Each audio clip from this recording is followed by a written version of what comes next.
Life moves fast, and if you don't stop and look around once in a while, you can miss it. You see, society tries to groom us to continuously raise the bar higher and higher until we've gone so high that we don't even remember why we started climbing in the first place. Burnout, depression, anxiety hit, and you're left alone to question who you really are. But it doesn't always have to be like this. And in order for your life to perpetually get better while never getting burnt out, you sometimes have to take a few steps back and appreciate what you have right here and right now. So that's why today I'm going to bring you along a 24-hour self-growth retreat. And no, there is no actual self-growth retreat. You can't look that up on the internet. I'm fully making this up. The idea here is that I've come up with a list of activities and experiences only unique to Mont Tremblant that all have to do with the ideas of self-improvement and bettering yourself. As you can see, it's a beautiful day. So without further ado, let's get started on growing and sprouting a la Mont Tremblant.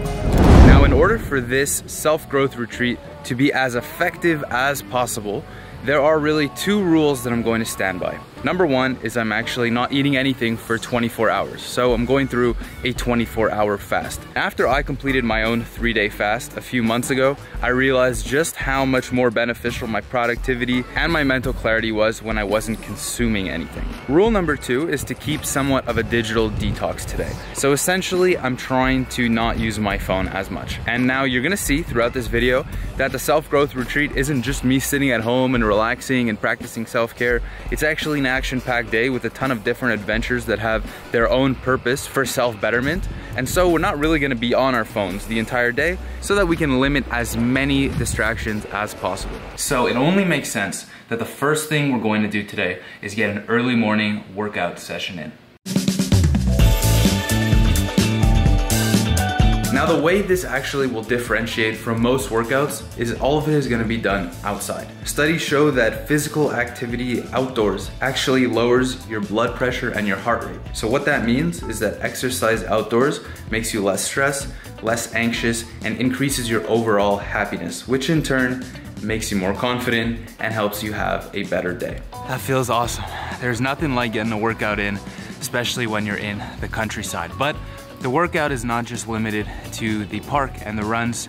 We're actually gonna do some yoga outside. Now, yoga is probably the physical activity that I wanna do the most, but the one that I procrastinate on the most as well. The difference between doing yoga outside and doing yoga indoors is that when you do it outdoors, it actually releases a lot more positive mood-boosting endorphins. Once again, this means that you're going to feel more confident, your mental clarity is going to be stronger, and you're gonna have a stronger sense of self because you're connecting with the natural world, whether you're actually thinking about it or not. It's just the things that you're looking at and the thoughts that they bring you that change when you're outdoors versus indoors. I mean, it's amazing. You breathe the fresh air, you hear the sounds of the leaves, and then the music that you play, it sinks in a lot more than it does when you're inside and you're in a normal environment. So now that I know about it, I'm going to continue to do it, and it's gonna make me happier as the days go by, and I'm so grateful for even getting on this retreat. All right, so we've successfully gotten our early morning workout and yoga session in, and now it's time to focus on ourselves.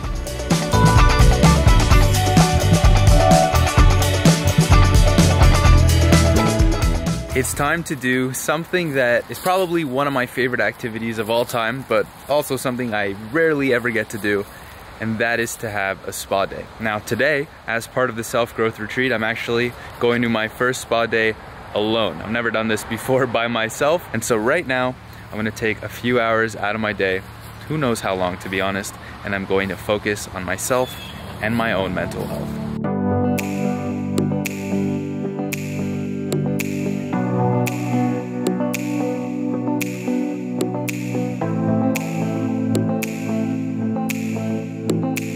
So there are really two rules for the Scandinave Spa. Golden rule number one is no phones, no cameras. And number two is no talking.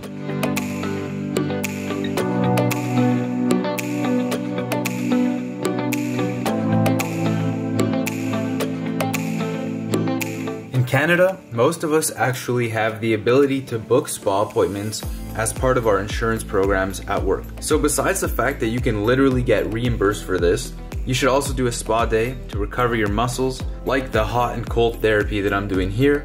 And then you can use a spa day as a chance to disconnect, bring a good book and a notepad, and jot those thoughts down.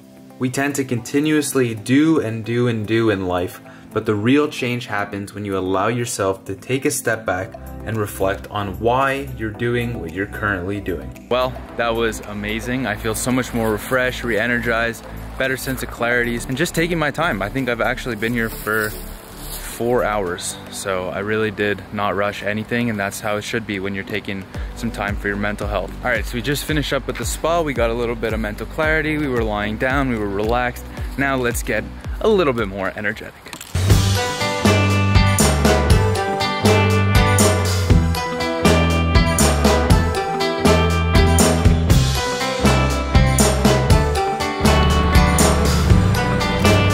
Totally real with you, I've never been here before, but the place costs $8 just to go for a little hike, so I'm assuming it's gonna be nice.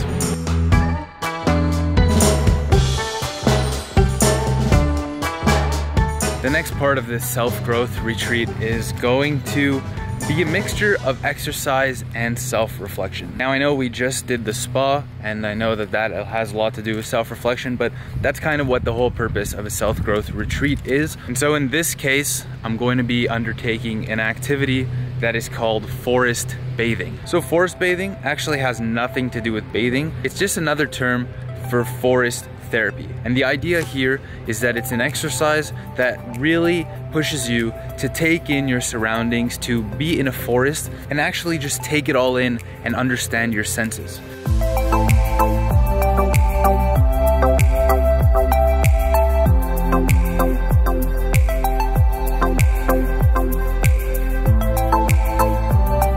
Wow, the things you find out in the middle of this walk.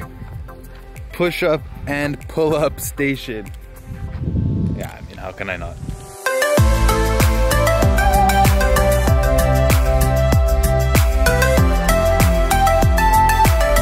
Now the thing about walking is it's not just me who's going to recommend this to you. If you look up a lot of famous people like Albert Einstein, Steve Jobs, Charles Dickens, one habit that each of them preached as a foundation to their success was taking a walk. Now, this walk could have been 5 minutes, could have been 4 hours. The length wasn't the important part. What's important is that they allowed themselves ample amounts of time to think and reflect. Now, why do it in a forest? Well, according to Shirin-yoku, which is the Japanese concept called forest bathing, being in the forest amplifies your feelings, it amplifies your 5 senses, and in turn that magnifies every single positive outcome that can be achieved just from walking.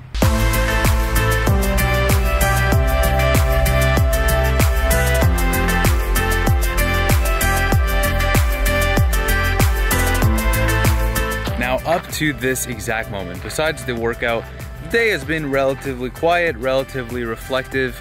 That is not how the whole day is going to work. That was just the first half. But it's all structured like this for a reason. I believe if you want to make a big splash in life, the first thing you got to do is self-reflect and self-analyze, and then the second thing is take action.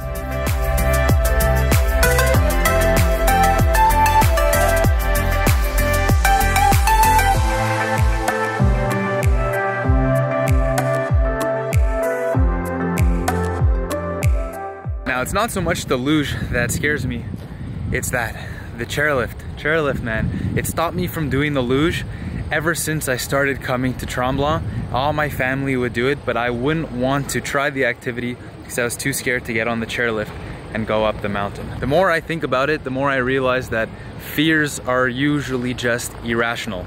They're things that we've built up in our head, but we were not born with fears. I was not born scared of heights. Something happened that made me perceive them as scary. And the only way that I can overcome them is to continuously do activities in that realm, and eventually I'll normalize that fear. So, it's time to luge.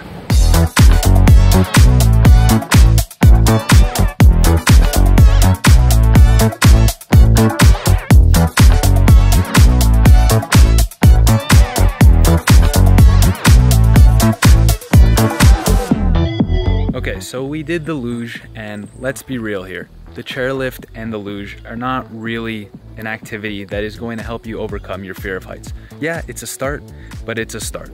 Now, I think we can upgrade a little bit and go past a start. I don't know if you see that aircraft over there, but that is, to tonight's sunset self-growth activity. This is called the ultralight motorized flight in Mont Tremblant. It's in a part of the town that I've never been to.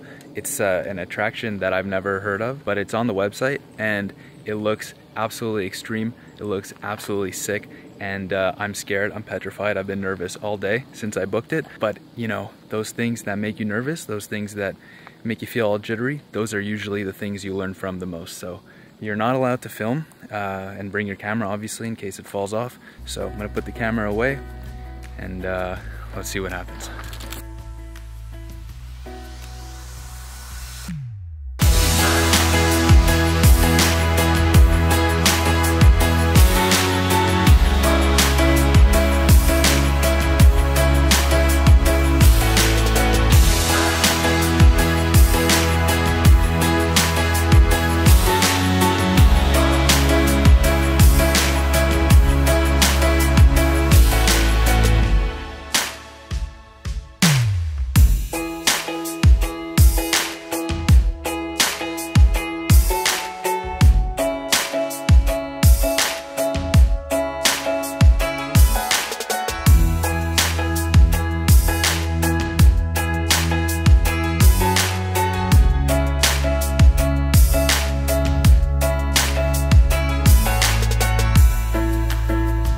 After making it back down to ground level, I realized that I was actually the last flight of the night. And so Roger, my pilot and also the sole employee at Air Panorama, asked me if I wanted to sit down with him, get to know each other, and talk a little bit about life.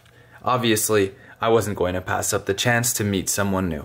One of the reasons why I was able to shift my life from not knowing what I wanted to do to progressively learning was that I looked up on Reddit and the internet a lot. What do you wish you had done more of, or like what piece of advice would you give to someone who's younger than you? So I'm curious if you have a piece of advice or something resonates with you that you would say to a 20, 25, 30-year-old. This is so cliche, but I'm going to say it anyway. Follow your dreams. It took me over 30 years to follow my dream, but I did it. And had I not done it, I would have regretted it substantially. If I go back in time, there's things I would do differently, but I could only acquire that information from experience and from many, many years of experience. Look at what you want to do. What are you passionate about? What do you like? Go ahead and do it, and do it in steps. If you can't reach it now, find your way to do the steps to get you there. Don't do something just because it will bring you revenue. Do something for what you're passionate about. Passion trumps age. So beautiful. You and me are both working, what, 10, 12 hours in a day. We're both suffering, but we're not really complaining because we love what we do. Whatever your age is irrelevant. Getting up at 4:45 in the morning for me is not an issue, and going to bed late at night is not an issue either. I love what I do, and that gives me the energy. Well, that was definitely the scariest thing that I think I've ever done in my life. But at the same time, it was totally necessary for my growth. I realized that the fear of heights that I supposedly have isn't a fear that actually holds me back in life, but I had to try to get there. If I didn't go on this experience, I never would have known the answer to that question. And so life, in my opinion, is all about answering those hard questions. And today, I can successfully say I did that. Now, I was supposed to go for a walk to end this day off at night, but since I actually ended up staying and talking to Roger until almost 10 p.m. so for 2.5 hours after. Now, of course, you always get this. So what you have to do is this. And then this. And then surprise! Oh my God. We're gonna end the night here, and we're gonna wake up tomorrow, and we're gonna end this fast with a very healthy breakfast.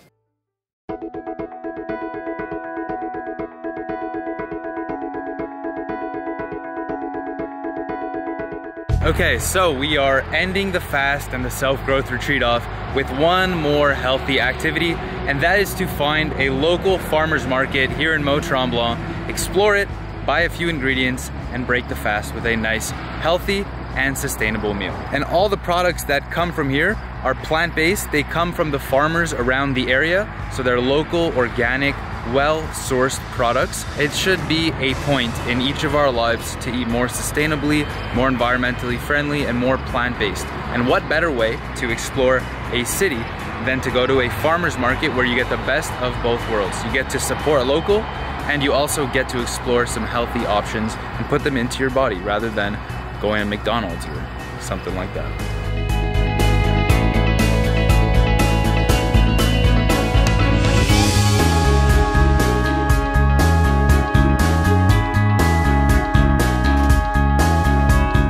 Thank you guys so much for watching this video. If you want to see more self-growth content like this, make sure to subscribe to my channel Sprouht. I'm Will, and as always, it's a mindset. I'll see you next time.